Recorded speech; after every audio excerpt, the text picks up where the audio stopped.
오늘 하나님께서 우리에게 주시는 말씀은 2026년 첫 번째 수요 예배 주신 말씀은 로마서 15장 1절부터 3절에 있는 말씀입니다. 로마서 15장 1절부터 3절의 말씀입니다. 신약성경 259면에 기록되어 있습니다. 우리 한 절씩 교독으로 봉독하고 3절은 합독하겠습니다. 15장 1절을 제가 봉독합니다. 믿음이 강한 우리는 마땅히 믿음이 약한 자의 약점을 담당하고 자기를 기쁘게 하지 아니할 것이라.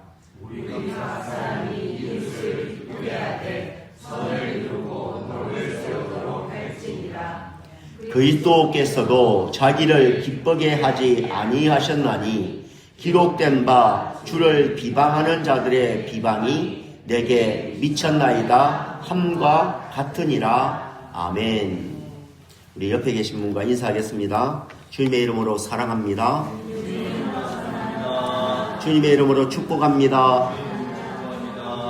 당신이 최고입니다. 새해 변화를 받으라. 우리 첫 번째 설교의 말씀이었는데 변화되고 계십니까? 주님의 변화를 입고 계십니까? 주님과 동행해서 그런 은혜 가운데 세워지기를 원합니다. 우리 요절 말씀 로마서 12장 2절 말씀 함께 암송하겠습니다. 없으면 주보를 보시면 있습니다. 함께 우리 암송하겠습니다.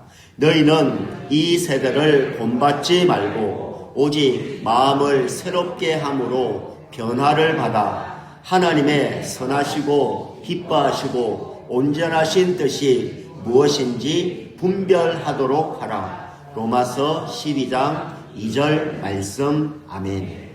이 말씀 품고 변화의 삶으로 그렇게 풍덩 들어가는 여러분이 되시기를 바랍니다.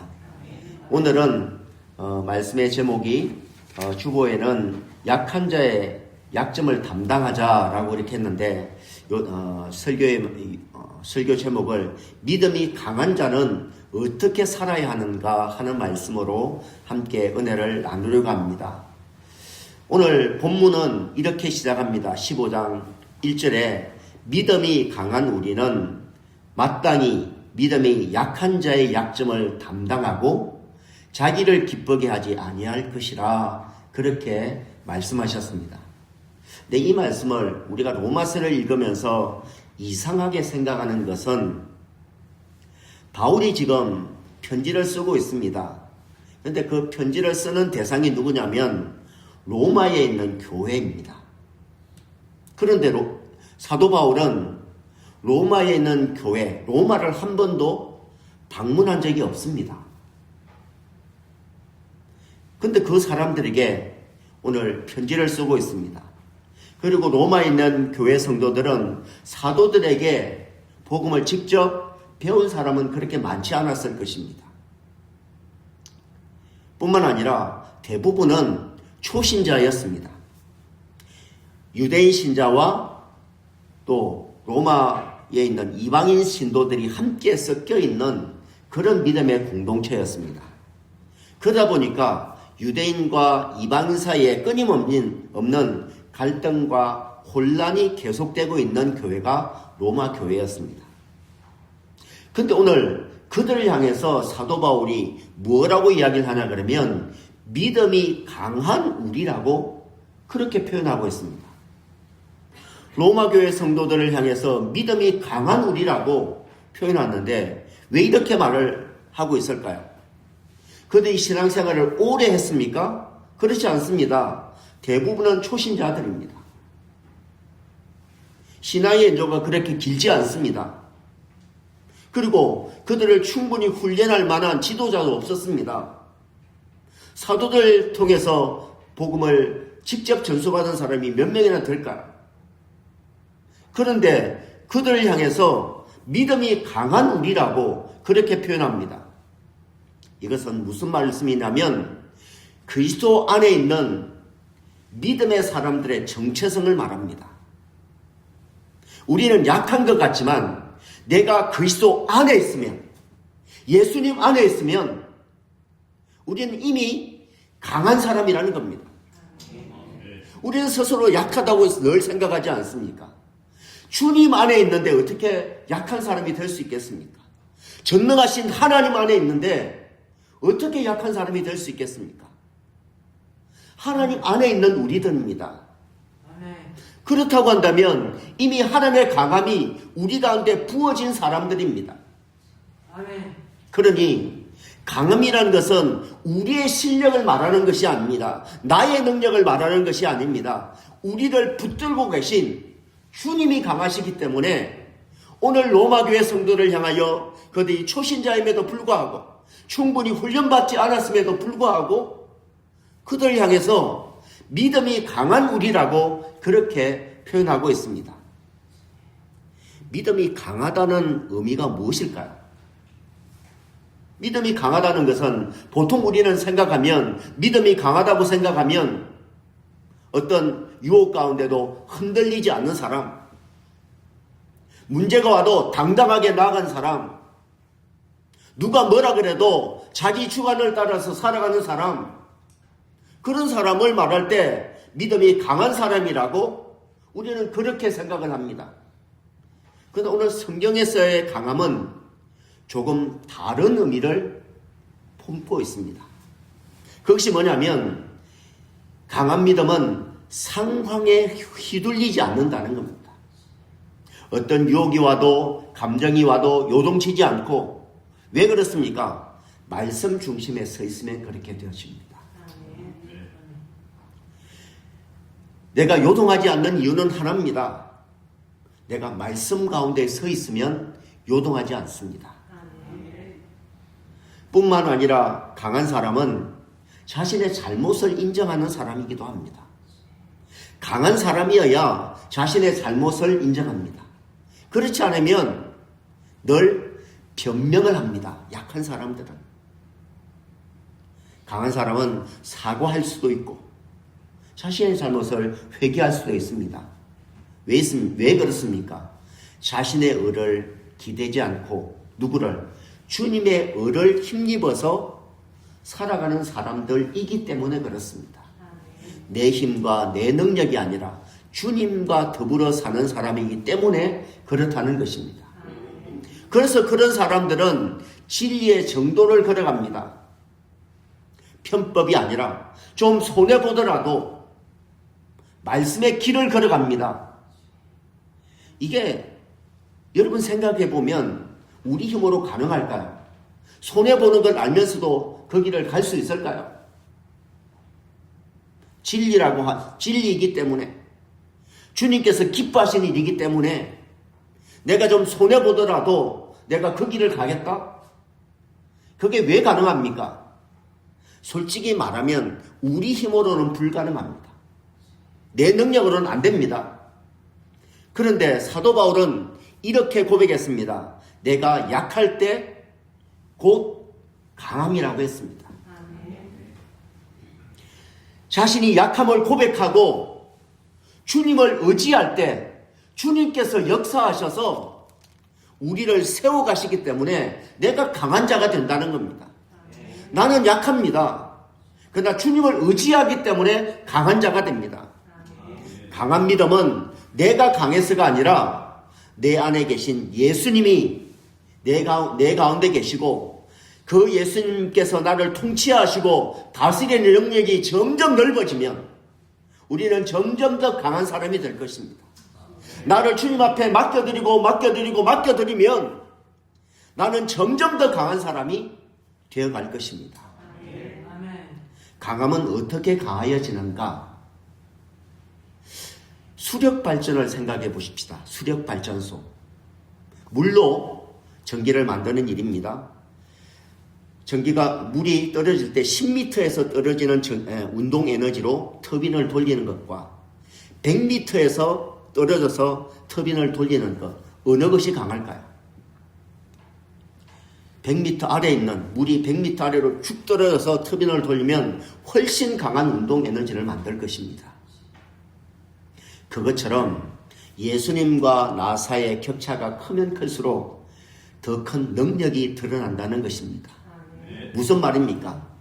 내가 낮아지면 낮아질수록, 자신을 부인하고 자신을 내려놓으면 내가 주님 앞에 나는 없습니다. 주님만이 계십니다.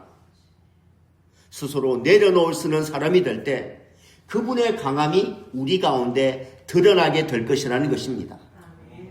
믿음은 자동으로 자라는 것은 아닙니다. 훈련이 필요합니다. 그래서 그 훈련은 말씀 앞에 나를 내려놓는 훈련입니다. 말씀을 붙들고 그 말씀대로 내가 따라가려고 부단히 애쓰는 애씀과 수고가 있어야 자신을 내려놓을 수 있습니다. 그렇게 해서 믿음이 주님을 따라 나가는 사람은 어떤 삶을 사는가? 사도 바울은 오늘 15장에서 그런 믿음이 강한 사람에게는 책임이 있다. 믿음이 강한 사람은 마땅히 해야 될 일이 있다라고 이렇게 우리에게 말합니다. 그것이 뭡니까? 서구사에서는 그런 말이 있습니다. 노블레스 오블리지라고 하는 말이 있습니다. 다른 말로 하면 가진 자, 높은 자가 그만큼 책임이 따른다는 이야기입니다. 유럽사회는 귀족이 있었습니다. 귀족은 마땅히 자기가 해야 될 책임이 있다는 겁니다. 단순히 권세만 누리는 것이 아닙니다. 믿음도 마찬가지입니다. 성경에서 보면 그런 사람을 우리가 발견할 수 있습니다. 아브라함이라고 하는 우리가 잘 아는 믿음의 조상입니다. 그는 그의 조카 롯을 데리고 함께 가나안 땅으로 왔습니다. 롯이 따라왔습니다. 근데 놀랍게도 아브라함을 따라왔던 롯도 아브라함처럼 부자가 되었습니다. 그냥 믿음의 사람 옆에 붙어 있어야 합니다. 그러면 부자가 됩니다. 내가 좀 약해도 믿음의 사람 옆에 붙어 있으면. 아브라함 옆에 붙어 있던 롯은 자신도 갑자기 부자가 됐습니다. 그러다 보니까 이제 서로 가축이 많아졌습니다. 좋은 목초지를 찾아야 합니다. 그래서 서로 목자들 사이에서 서로 다투는 일이 생겼습니다. 같은 가족인데 가족 사이에서 더 좋은 것을 얻기 위해서 서로 싸우는 일이 생겨났습니다. 당시의 기준으로 보면 아브라함이 연장자입니다. 그리고 하나님의 약속을 받은 사람입니다. 당연히 아브라함이 선택권이 있지 않겠습니까? 그런데 아브라함은 이렇게 말합니다. 네가 좌하면 나는 우하고 네가 우하면 나는 좌하리라. 아브라함은 자기의 권리를 주장하지 않았습니다. 약한 자처럼 선택을 롯에게 맡겼습니다. 좋은 땅을 롯에게 양보했습니다. 왜 그렇게 했을까요? 아브라함이 약해서 그랬을까요? 아닙니다. 하나님을 신뢰하기 때문입니다. 하나님을 믿기 때문입니다. 믿음이 강한 자는 내가 좀 손해보더라도 하나님께서 일하심을 믿는 사람은 그것이 가능합니다. 그렇지 못하면 놓지 못합니다. 어떻게 놓겠습니까? 그거를. 아브라함은 하나님을 믿는 마음이 있었습니다. 그래서 양보했습니다. 믿음이 강한 우리는 자기를 기쁘게 하지 아니할 것이다. 여러분, 힘 있는 사람은, 강한 사람은 먼저 고를 수 있는 선택권이 있습니다.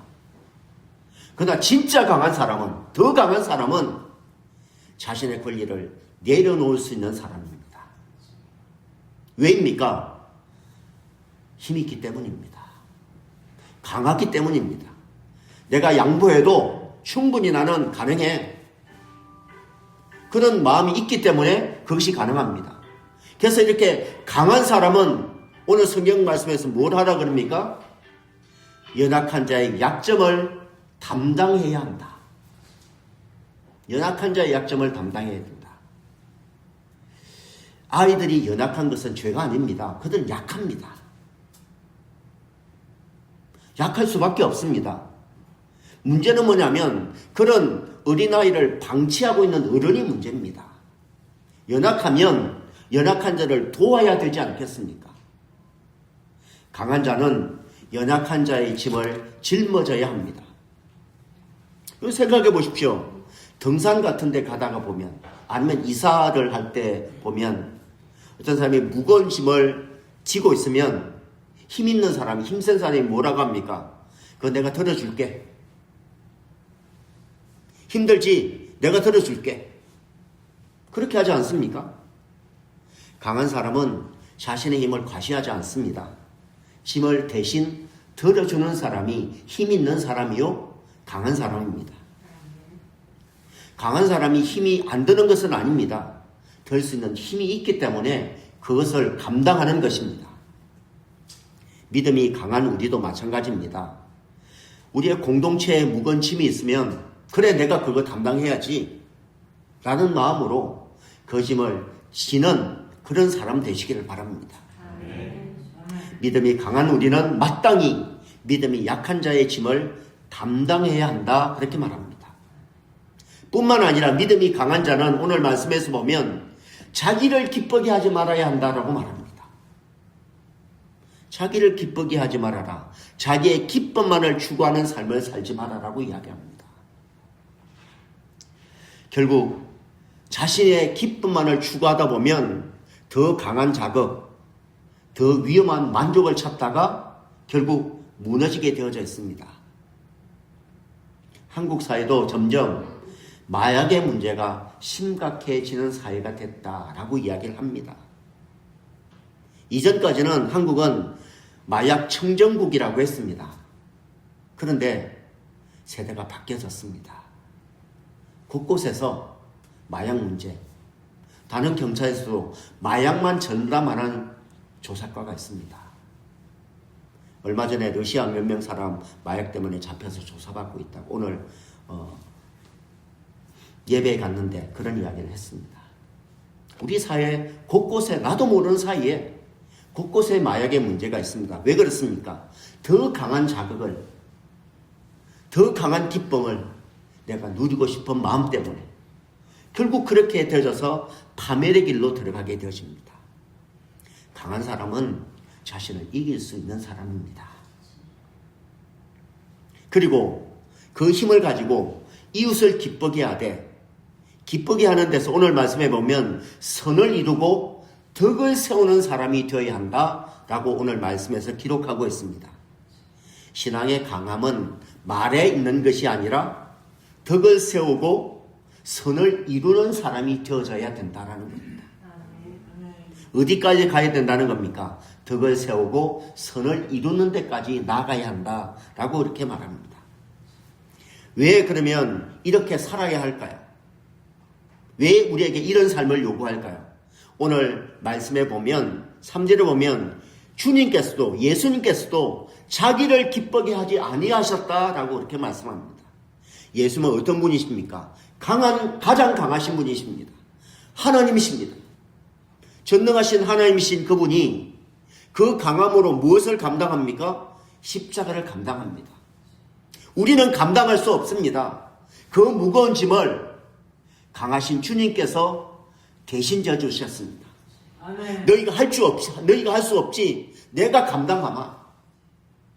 주님께서 대신 그 짐을 지셨습니다.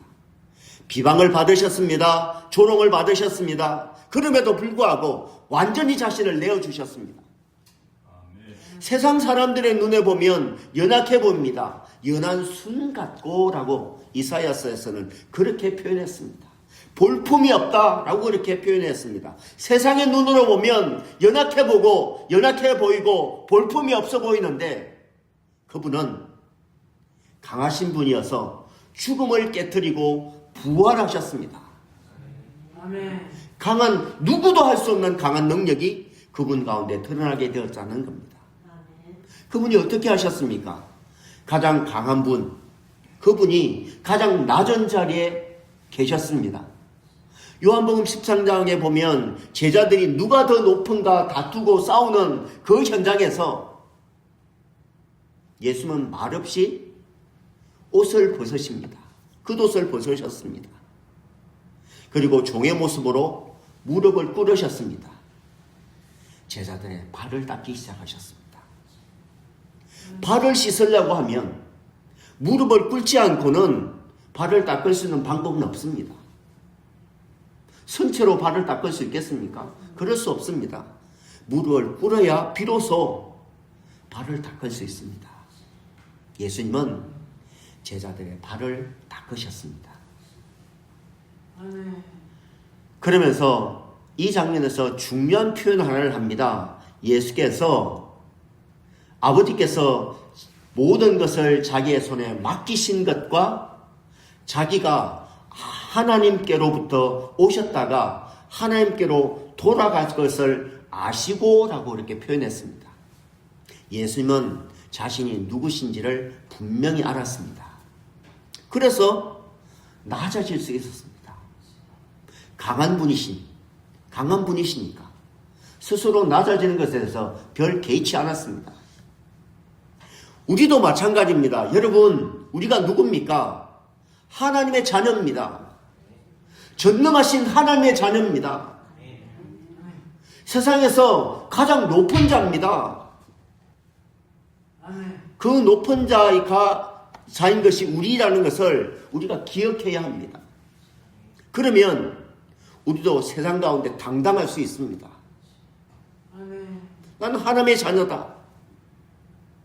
하나님의 자녀인 것을 기억하고 살면 세상 가운데 당당할 수 있습니다.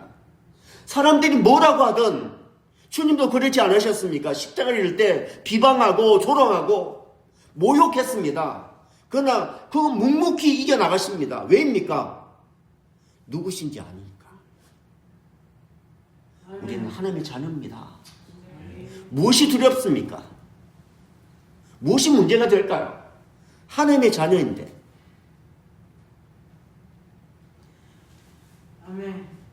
약해서 무릎을 꿇은 것이 아니라 강하시기 때문에 오늘 말씀에 보면 그리스도께서도 자기를 기쁘게 하지 아니하셨다.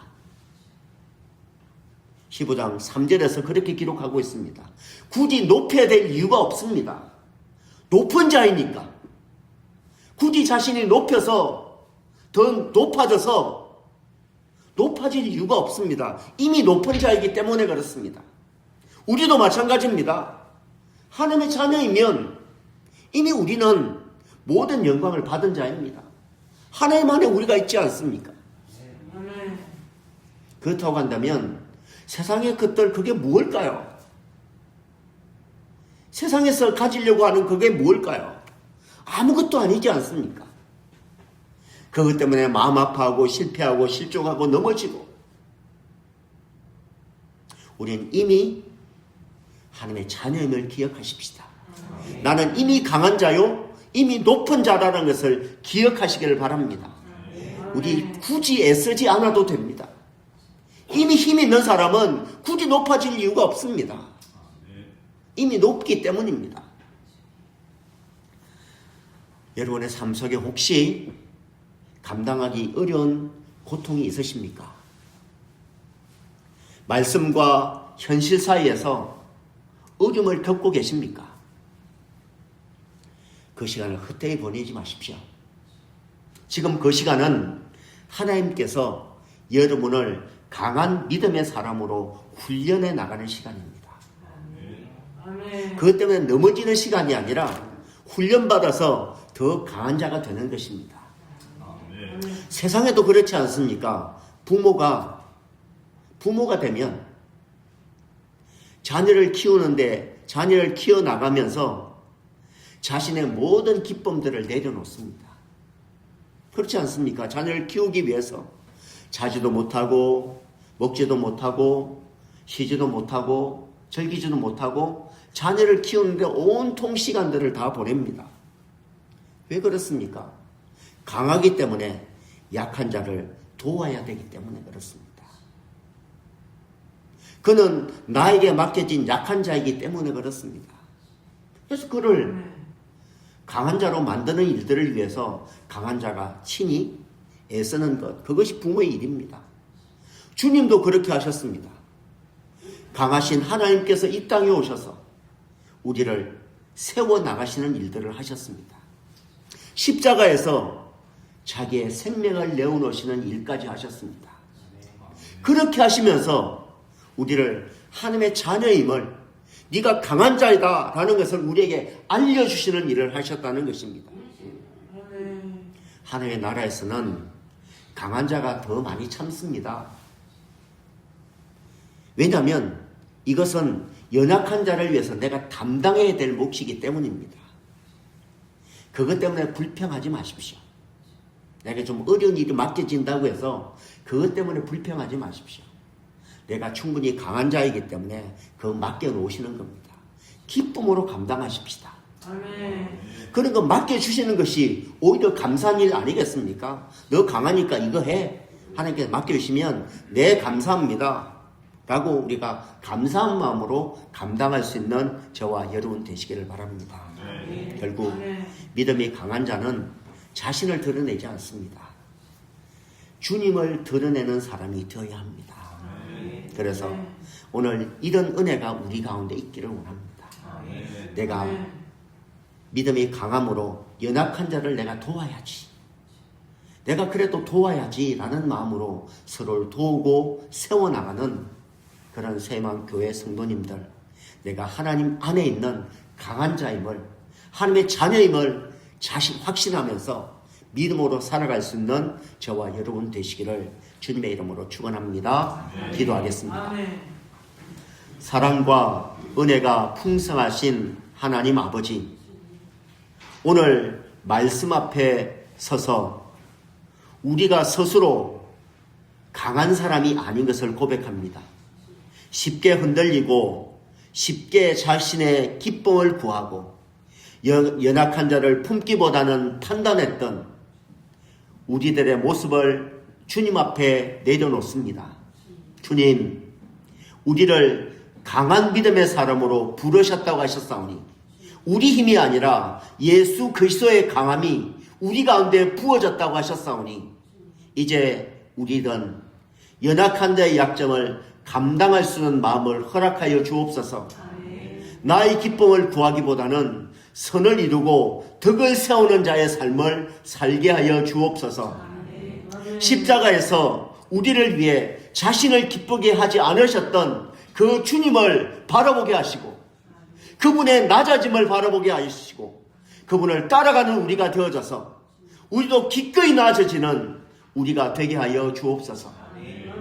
우리의 가진 말씀이 단순히 지식이 아니라 우리의 삶 속에서 선함과 사랑의 열매로 맺어갈 수 있는 우리 모두가 되도록 주님 함께하여 주시고 나의 강함이 아니라 주님의 강함을 의지하여 또 그렇게 살아내는 믿음의 사람들 되도록 도와주시옵소서.